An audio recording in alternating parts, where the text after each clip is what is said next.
Hello everyone, this is Defense Politics Asia, and this is the summary for the day of 247 for the 28th of October. And you, just want to let you see, the weather of the past 24 hours. The clouds, the rain clouds is moving towards Ukraine and moving towards the battlefield. So yeah, something to take note about.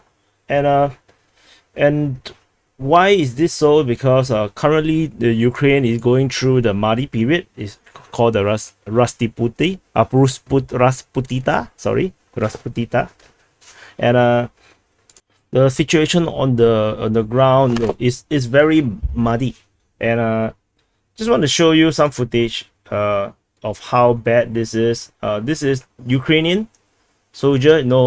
He just want to show you how hard the ground is. It's awesome. He's wearing the it's not the normal army boots. That is like a water resistant boots where you see people use in the wet market. And you can see that even the vehicles are not doing well, especially when the vehicles are not exactly designed to deal with such level of mud. So according, like in this second video, this vehicle is, I think it's some American vehicle or something like this. So it's totally not suitable to deal with the Rasputita. Then yeah, so no, just some context of the what is the Ukrainian forces are facing on the ground as they try to do offenses or offensive throughout Ukraine in the front lines, trying to make more breakthroughs before the rest of the partial mobilized troops arrive. So far, this is also why you can kind of understand how the forces that are trying to fight on the ground is actually limited to the roads. So if you are not moving in the roads, there's a very high chance that you will just get trapped in this mud.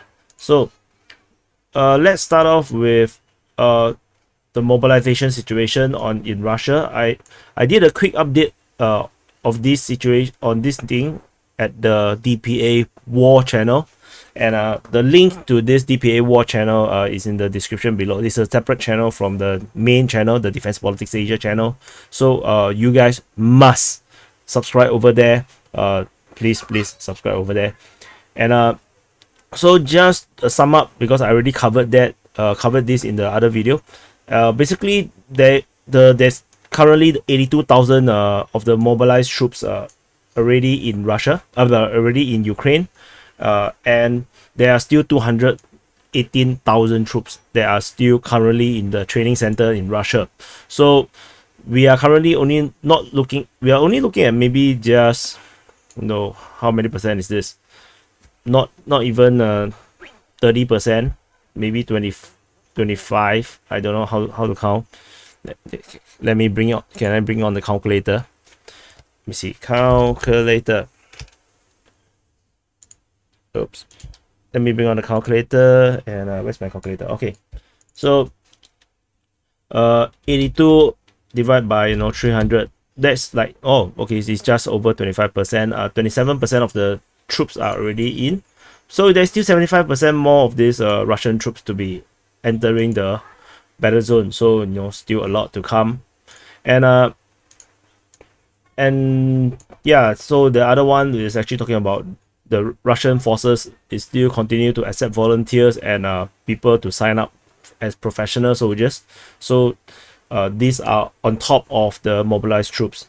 So anyway, in terms of the in Ukraine's Ministry of Defense report, they reported that they have shot down 2 Sukhoi 25 and 1 Mi-8 over Ukraine. They did not specify exactly where.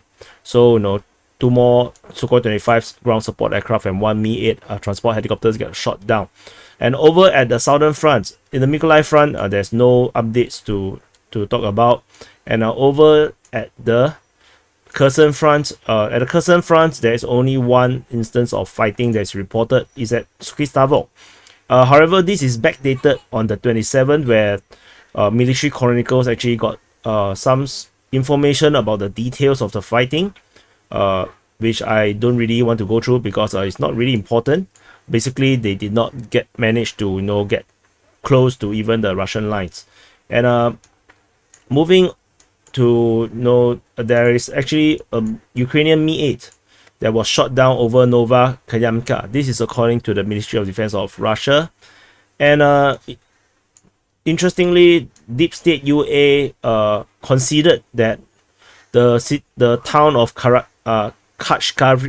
Kashkarivka is under Russian control.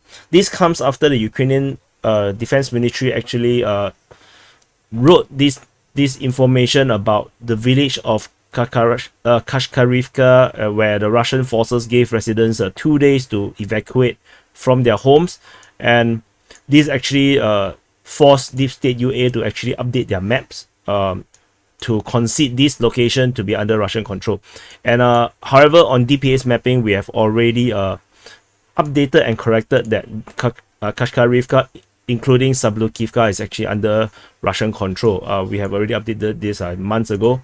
So Deep State UA, they have a very different form of different way of updating their map. They very insistent on seeing evidence, of course, like video or photos. But so I also do find this extremely slow and also extremely unreliable, because we do not know when the photo and video is being taken. So basically, at DPA, we just go on the different way of updating. We just update whatever intel we find. And so there is a pro-Ukrainian side, which is the blue one, and the red one is actually the pro-Russian side.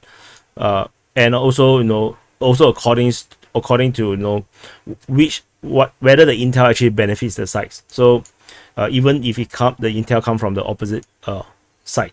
And according to the Ukrainian Ministry of Defense, they also reported reinforcement arriving in different locations at Novorossiysk, Shavony Mayak, and Zmivka. So all these are actually mobilized troops. According to the Ukrainian Defense Ministry, they say that these are mobilized Russian servicemen arriving at these locations. So reinforcement continue to stream into the Kherson front, going in contradiction to all the hype about the Russian evacuating all the civilians, which is actually a sign of maybe the Russians are going to give up this entire piece of land so that the pro-Ukrainian side can actually cheer and say, haha, you see, the Russians are defeated again. Did not happen, unfortunately. And instead, the Russians are reportedly sending more and more troops into the Kherson and Mykolaiv region.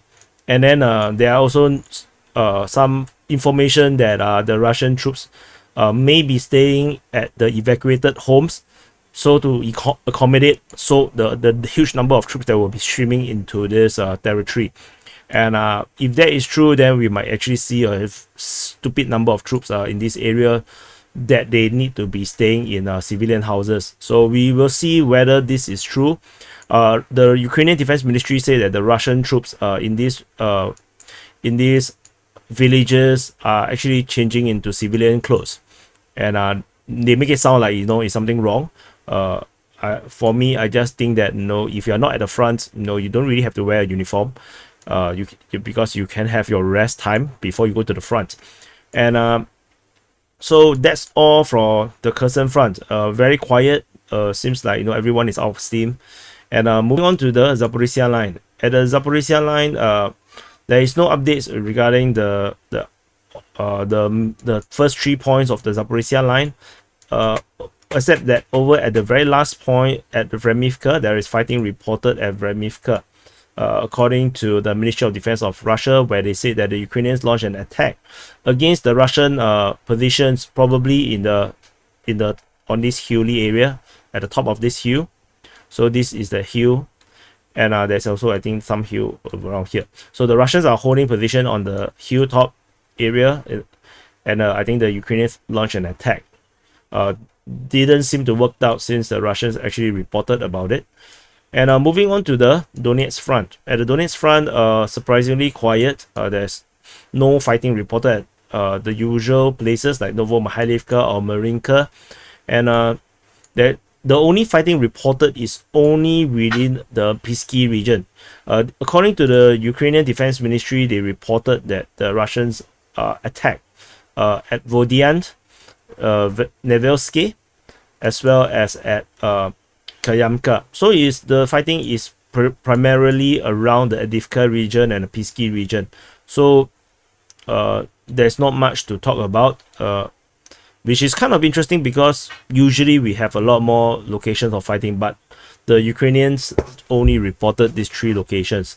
And also there is a footage of a drone footage of dead Ukrainian soldiers north of this Donetsk airport, just south of Opyne, but I didn't indicate it as fighting or anything because I can't really determine the date of this video. And that's all from the Donetsk front. And moving on to the Bakhmut front. So for those that are lost, we are currently, here in this area here in Bakhmut. In the Bakhmut front, like I said, there is actually no reports of fighting, which is extremely weird. As we go through this entire front here, you can see that there is actually no red icons of fighting, and somehow the fighting just stopped. I have no idea, or simply there's no one reporting about the fighting. And moving into the Siversk front, the similar situation, there is actually no fighting reported. While I say there's no fighting, it doesn't mean there's no artillery exchange. Artillery shelling across all the fronts are consistent. There's always shelling between like artillery battles between the 2 sides, and it's just that there's no active ground offensive over at the Bakhmut and the Siversk front. And moving on to the Lyman-Kreminna Front, and the Lyman or Kreminna Front, there is fighting reported at Torske. So the Ukrainians sent out a lot of recon troops, DRGs, the deep reconnaissance groups, into out of Torske, trying to contact with the Russian troops and find where the weaknesses, any way to get past all this region, and so fighting is reported over this location. And over here off Nevsky Terny, there is reported fighting towards Chervono-Popivka. As usual, the Ukrainians continue to launch the attack, from this is Zaporizhzhia River. They're trying to continue to move towards Chervono-Popivka, and there is a separate report by War Gonzo saying that they are actually heading towards Pischani, which is like this, Pischani. And so but basically it's more or less the same location. If you ask me, they're just next to each other, so they could be talking about the same place. So but anyway, I separate the reports accordingly, so you can see what it looks like on the ground. On the ground, it's just looks a bit uphill, isn't it? It looks a bit uphill. So anyway, this is the continuous Ukrainian push towards Chervono-Popivka, because they need a breakthrough, because currently the Russian forces is really defending really well across the entire front, and a lot of these attacks has not yield results. So the Ukrainians really make a very huge push towards Chervono-Popivka to try to have at least capture one important strategic locations, break the supply line to Crimea, and then they can actually do an encirclement against Crimea, or at least encircle the Russian troops around the Terny, Yampolivka, Torske region, as they can actually swing down southward and encircle the force here. So far, no success. And according to Ryba, the pro-Russian source, they actually estimated that there are 6 battalion tactical groups still in reserve. So they did not really specify exactly the 6 BTGs in this region, only in the Lyman region, or actually it's bigger. But they say that there are still a reserve of 6 battalion tactical group. I'm currently looking at this as it's only within the Lyman region, because the information come right after talking about the fight towards Chervono-Popivka. So anyway, this is the Lyman-Kreminna Front. And moving to the Svatove front, there is fighting reported at Kuzemivka. So despite the huge losses, at least according to the Russian Ministry of Defense, the fighting is continued to be reported towards Kuzemivka, and this is reported by the pro-Russian source Ryba, and there is fighting reported at Svatove according to the Ministry of Defense of Russia. There is a contradiction between these 2 reports. So the Ukrainians, not the Ukrainians, the Ryba actually claims that Svatove is under Ukrainian control.